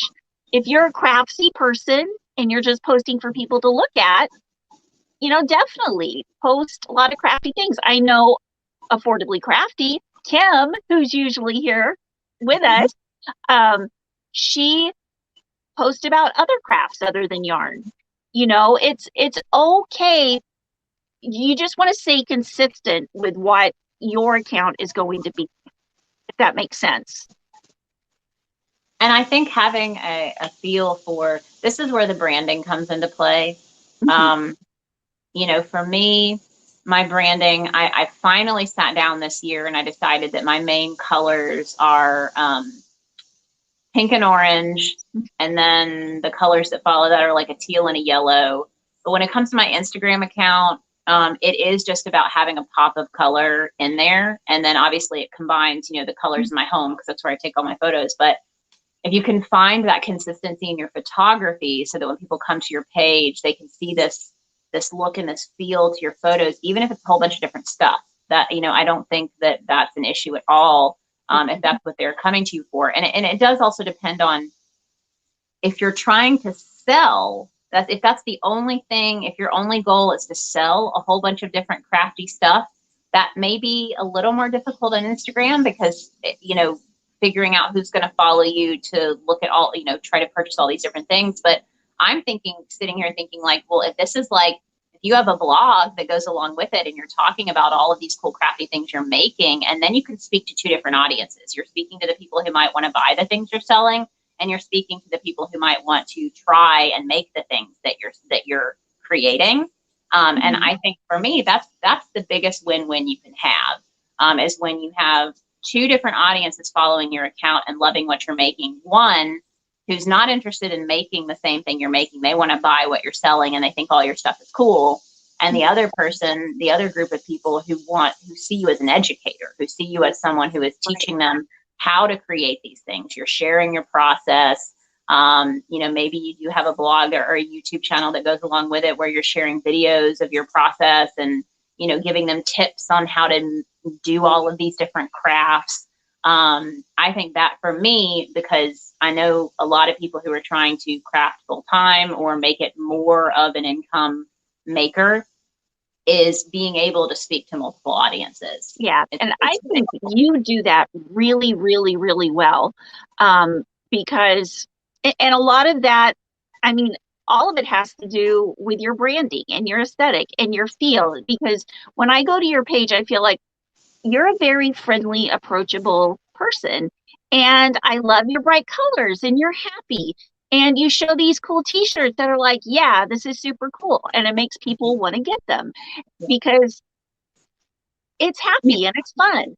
And then you also, you know, you put in there that I do have YouTube tutorials. I do have these classes, but everything ties together into one big presentation, you know, of that's how I feel. That's all my words coming out. That's the goal, so I'm glad it's working. Good. Yeah, it's very. It doesn't feel fragmented at all, which can be a hard thing to do. But that's why it took a long time.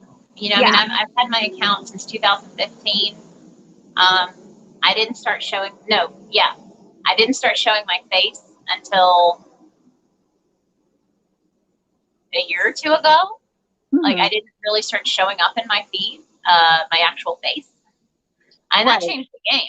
That changed the whole game because when COVID hit, that's really when I started owning it and just being me on Instagram, showing up, showing my face, being the face of the business. And that was explosive growth for me that I did not expect that to happen the way that it did. But I think it really was the right place, the right time, and the right strategy of, you know, being more present.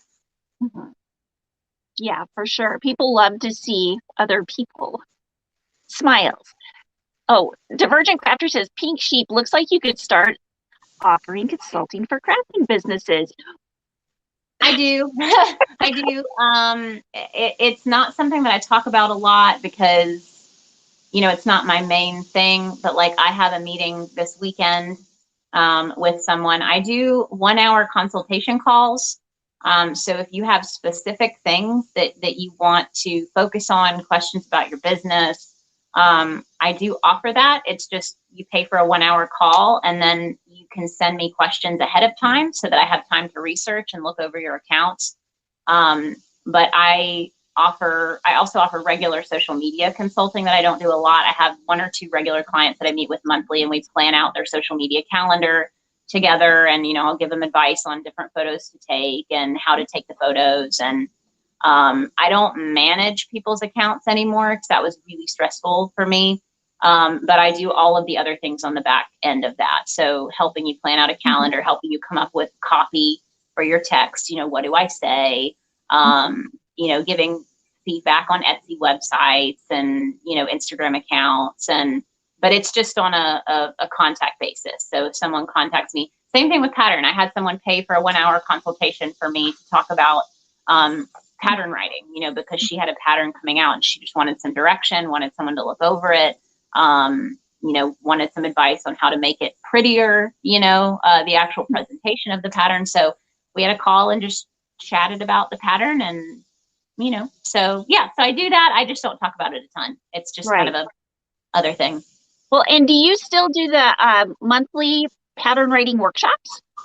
So I'm taking a break on those because the interest levels got low. And usually that for me means, okay, I'm going to take a break because I have to pay for pro Zoom for those. And when I only have 2 or 3 people signing up, it kind of barely covers that cost of like the Etsy fee for the listing and paying for Zoom. And so what I usually do is take a couple months off and then I'll start offering them again, and see if anyone else is interested. But I'm taking a little hiatus, but like I said, I still offer the one-on-ones. So if there's someone who wants to go through the pattern workshop with me one-on-one, then, I can always do that. And it's so well worth it, especially, if you have a business and you're trying to, get your product out there. This taking classes from you or the consultation is a business expense. Yes. So, it's one of those kind of things too. Yeah. And I always try to make it super valuable. And that's why I said I try to get people to plan ahead and really like get questions together ahead of time, because that allows me to be more prepared to give as much information as possible during the call. Right. For sure. One thing I wanted to say too about the branding, just some quick tips is you want to stay consistent with your color, like you were talking about.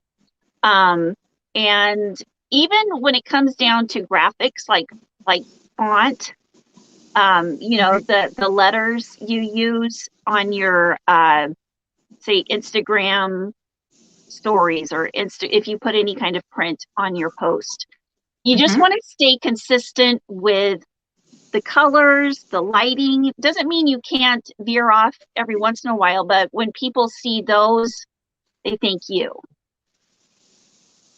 If that makes sense.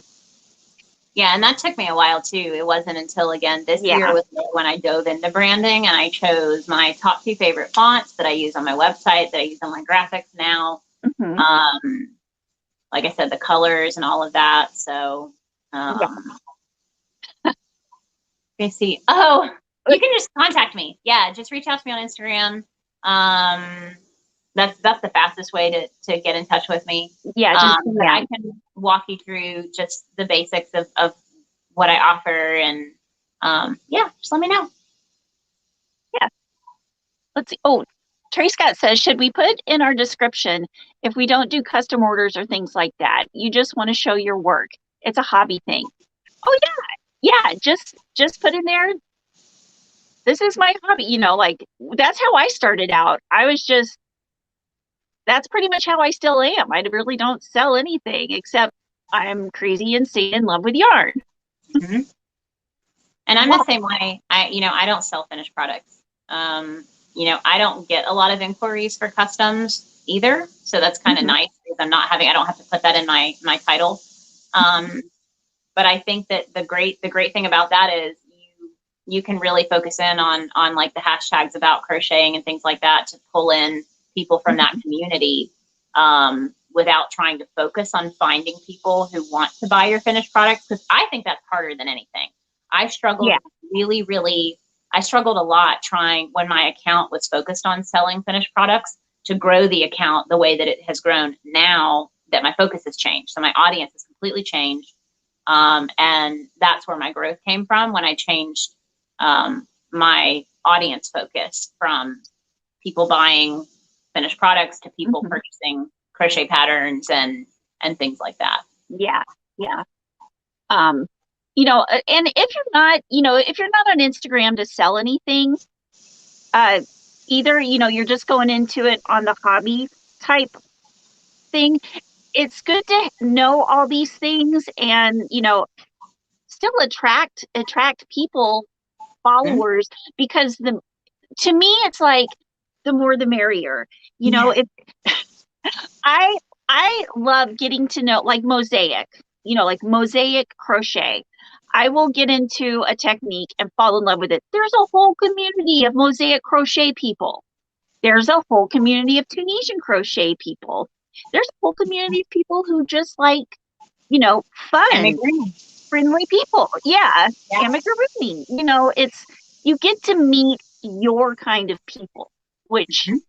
is super fun. You're like, what? Like when I saw your page, Evelyn, I was just like, oh my God, we are sisters in another life. What is And this? I think that the more open you are and willing to be yourself online, the more you Mhm. will attract your people.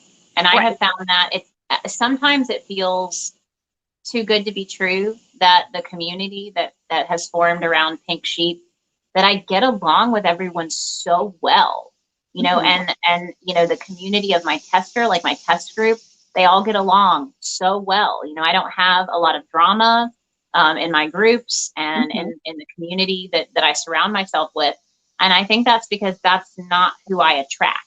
When because Right. I'm being myself on Instagram, it's just like you're finding friends. You're finding friends, and Mhm. you look at their feed and you're like, I really like this person. I like their attitude. I like things that they talk about. I Mhm. agree with some of the things that they're saying. Like attracts like.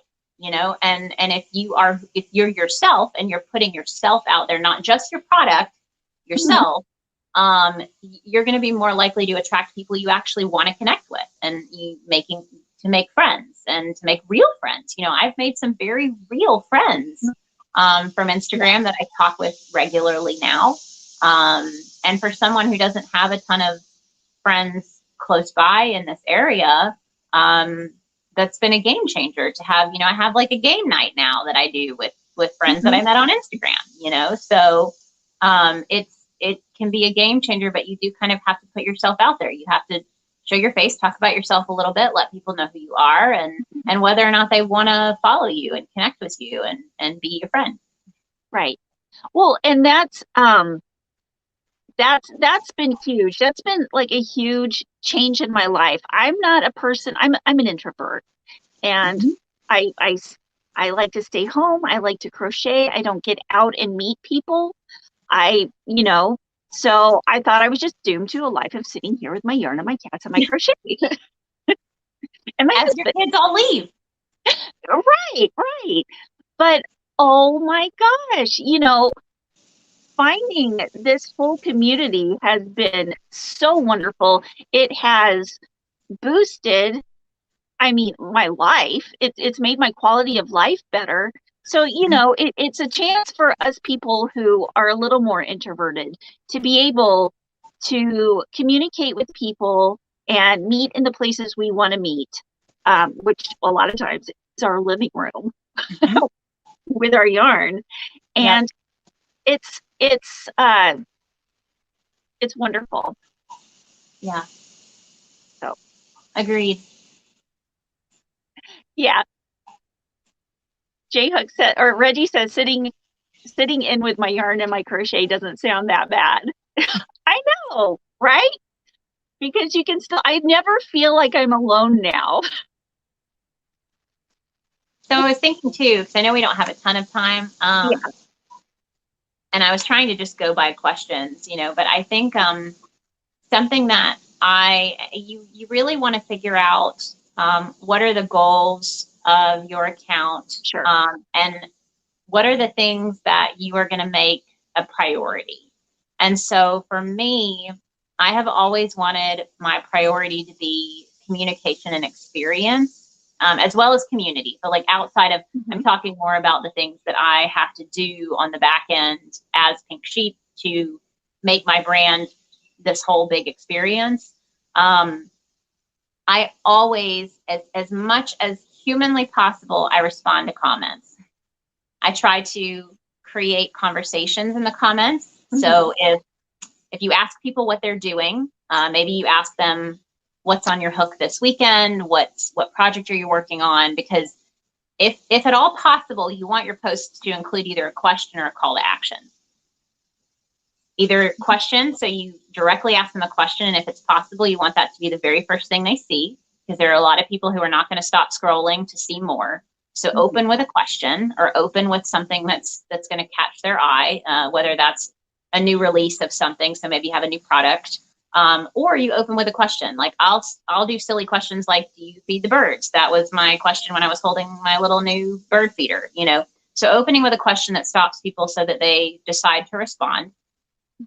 And then if they respond and they say, I'm working on a blanket, ask them a question. What yarn are you using? That sounds awesome. Who's the blanket for? How big is it? How long is it taken? You know, like start a conversation in your comments.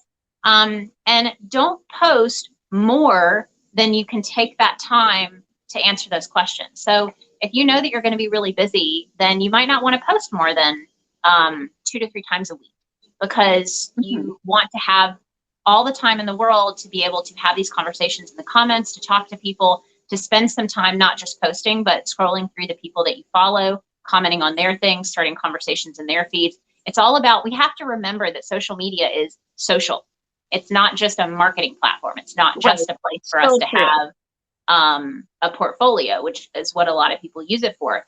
But if you want true fans, if you want true supporters, if you want true relationships, you have to remember that that is a if anything, 50-50, it's probably more than 50-50. You know, you need to spend a lot of time having these conversations, you know, sending people messages if you want to continue the conversation. So opening up with a question or opening up with something that's going to catch their eye. Don't be afraid of long posts. There's nothing wrong with them. I have quite a few posts that it got so long that I couldn't fit the hashtags in. Know that not everyone's going to read them. But every now and then, that's that kind of heartfelt, you know, if you have something you really want to get off your chest and you want to share, or you have a funny story, you know that you're going to have some of your followers that are kind of the super fans who are going to read these posts, and they're going to get a lot out of it. They're going to feel very connected to you because you're sharing these stories. But it's also okay to have just a silly post of like, hey, Monday mood, not doing much today. Here's my hashtags. You know what I mean? Like, it's okay to have a mix of both of those. You don't have to have this crazy heartfelt post every single time you put something out there. It can just be, hey, this is my work in progress today. So starting those conversations, having that eye-catching opener if you can. And I'm trying to remember where I was going with this, but I had a couple things in my head that I wanted to share because I feel like it'd be helpful. But those are the first few things. If I remember the rest, I'll cut in again. But I feel like that was important to share. Yeah, that is super important to share, the engagement part. And that's good to remember too. I do a pretty good job at being able to go in and talk to everybody in my comments. I don't do as good of a job on YouTube because I feel like it gets to be a lot, but I've been thinking about this thing because I feel like it's so important, and I want to acknowledge everybody who has taken the time to say something, you know, to respond to my posts, because that is what it's all about. It's about social, and it's about, you know, saying, oh my gosh, you like my stuff, you know, thanks. But I've been thinking, you know, maybe it'd be good to make some videos where I'm just like speaking to my comments, you know, just hopping on and saying, you know, and it goes along with what you were saying, is that every post isn't going to be the same. Everything isn't going to be heartfelt. You're going to have a mix of posts, even though you've got the same aesthetic holding it all together. But, you know, we're complicated people. We're not the same every day.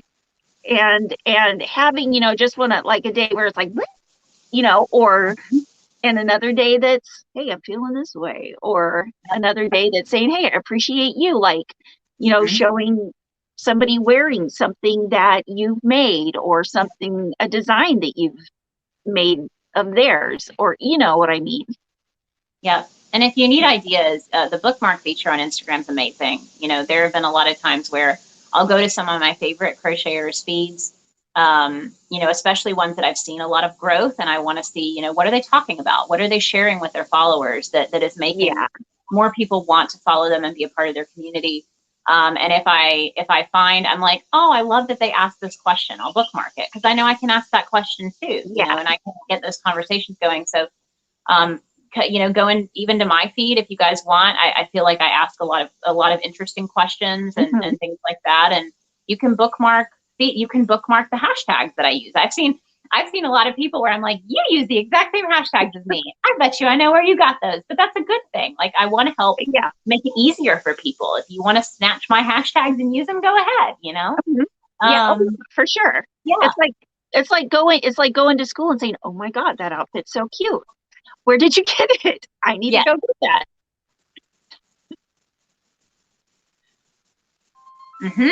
Agreed. Oh, just reading the comment. Why? Incoming phone calls. Sorry. That happened to me the other day. I'm gonna have to call them back. It was my doctor's office. But yeah, I mean, I think it's, you know, the point of Socialist is to create community, and you know, it's easy to forget about it. It's easy to get stuck in that rut of I just have to post something today. But it's more important, like I said, to, instead of thinking, oh, I have to post something today. Well, do you have time? Do you have time to post and put in the time to respond and to actually talk to people? Then maybe wait for tomorrow. You know, it's okay. It's okay. I'd rather you be more engaged than, and don't set your goals too high. You know, I do post pretty much every day, but again, I have one Instagram account, you know, so I have a lot of things to get out and talk about on that one Instagram account.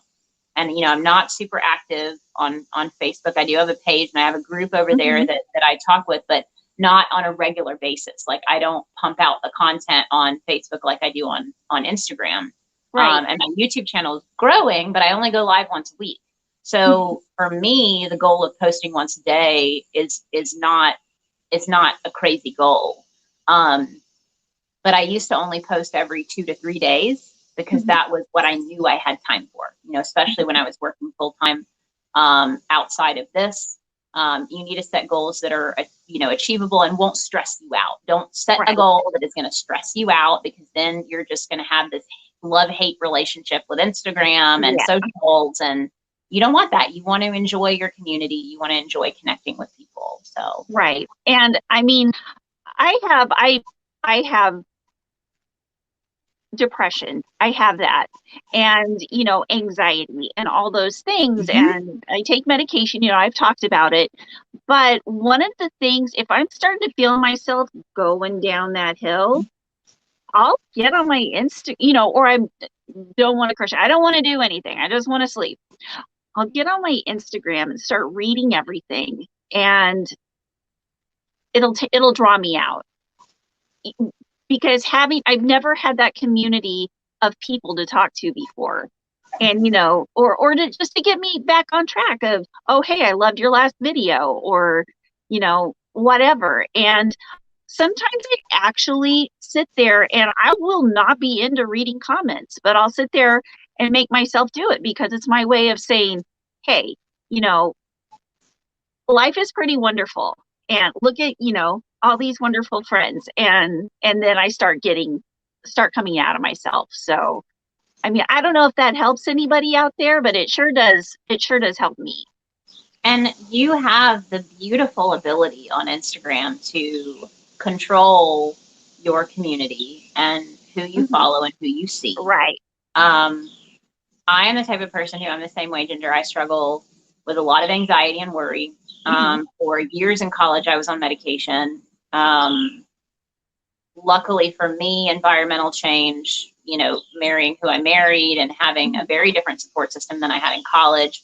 I'm not on medication now, but I have a lot of coping mechanisms. And one of those coping mechanisms is surrounding myself and controlling the things that I do and watch and listen to and see. And like, I don't listen to sad music. I don't watch sad movies. Like, those, they bring me down, you know, they make me sad. So I listen to very happy music, and I watch happy movies and comedies, and I follow people on Instagram who make me smile, who bring me joy, who are positive people like me, who look on the bright side, who wear rose-colored glasses. And That We're has afraid helped to be me. goofy.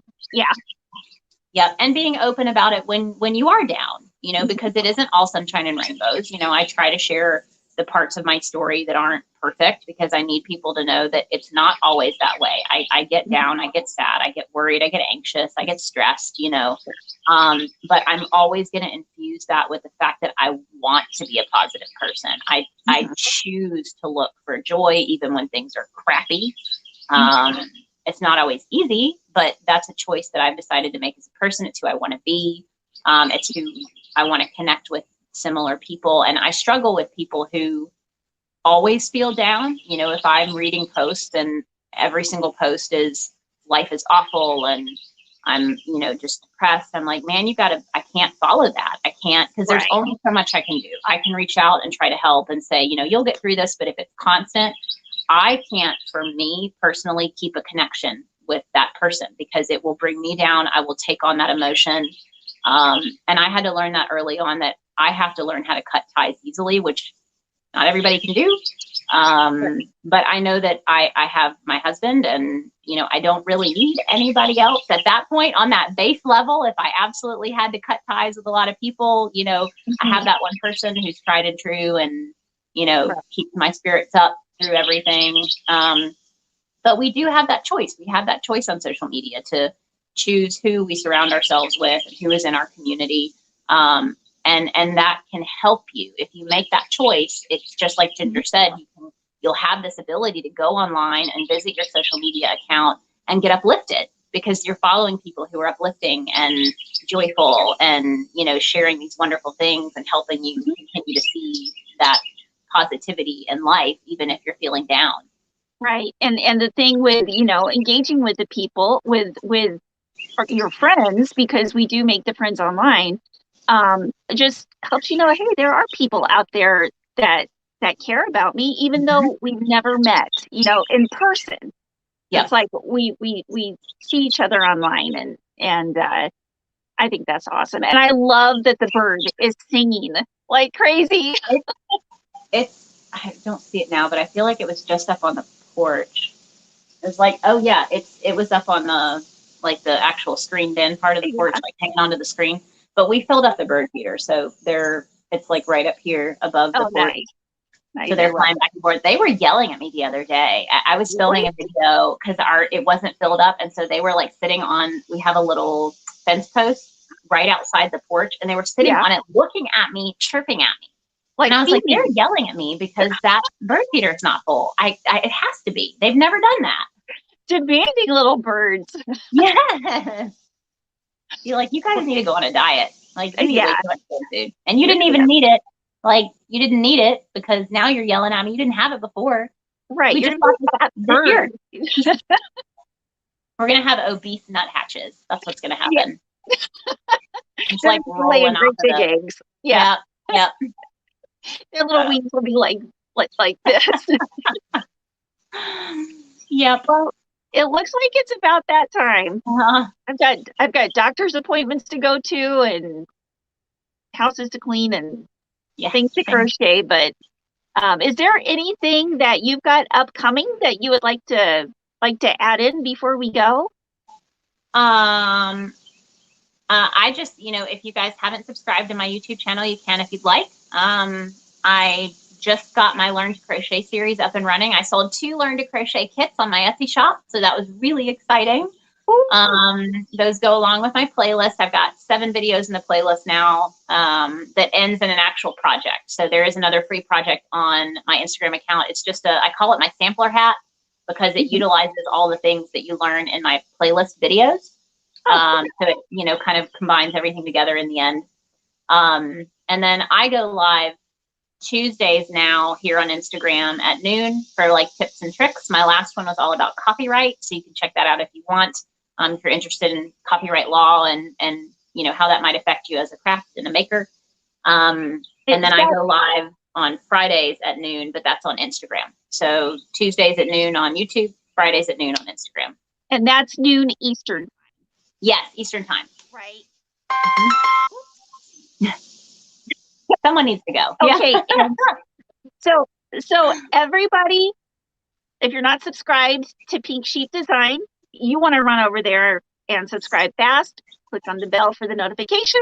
So you can go to Evelyn's lives every Tuesday and Friday on Instagram. Yeah. Woohoo! Yeah. And upcoming for me, I mean, it's the same as always. I have a pretty set schedule for my lives too. They're the only things that keep me scheduled are my lives. Yeah. So I've got the lives on Wednesday here usually with Kim, but thank you so much, Evelyn, for coming in today. This has been so much fun, and I hope everybody, learned something about Instagram today. On Saturday, of course, is Affordably Geeky again. I think we're going to be going a little bit more into the videos of the upcoming, what's going to be going on Instagram video wise.